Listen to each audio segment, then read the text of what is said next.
Hi guys, and welcome to the fifth module. I am super excited that we've made it this far.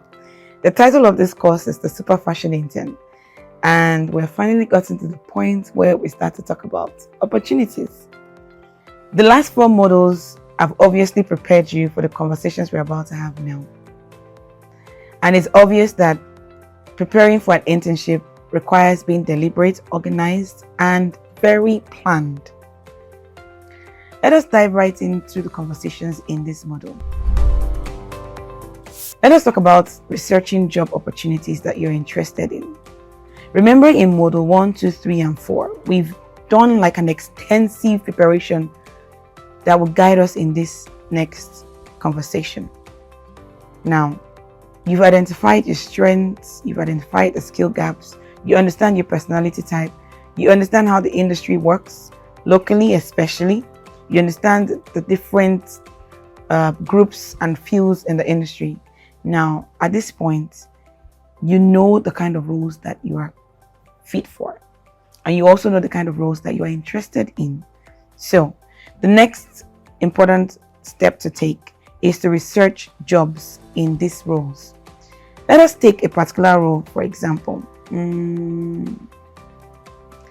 Let us look at the role of a content creator.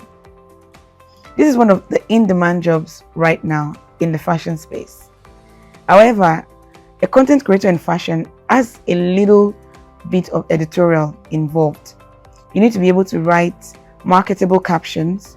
Your captions have to be engaging and very, very clear. They also have to express and reveal the company's ethos, values, and brand positioning.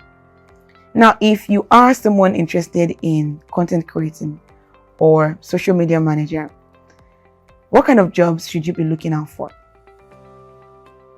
If you go online and you begin to search for fashion businesses looking for content creators, it is easy to see that there are many jobs out there.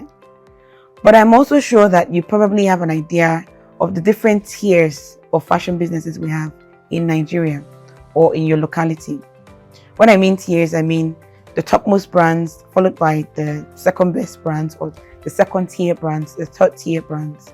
Now, across these tiers, you have different categories of businesses, bespoke businesses and ready-to-wear businesses.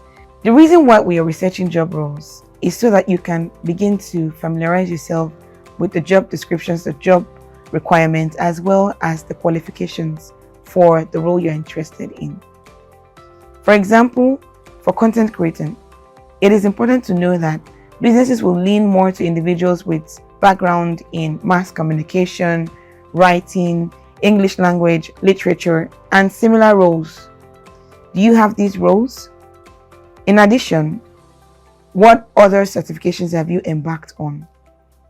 Remember, we identified some skill gaps and we've said that it's important for you to take to improve on your skills, which could mean watching YouTube videos, even though you cannot get a certification by watching YouTube videos, but taking free courses on any platform and adding that to your resume, which is something we're still going to talk about. But the most important thing for you while researching is to find the common ground across all these roles or across companies. If you research 4 or 5 businesses seeking or looking to hire a content creator, I am very sure you'll find the similarities and peculiarities to each of these businesses. That way, you can measure what you have in terms of skills, experience, with what they are seeking for.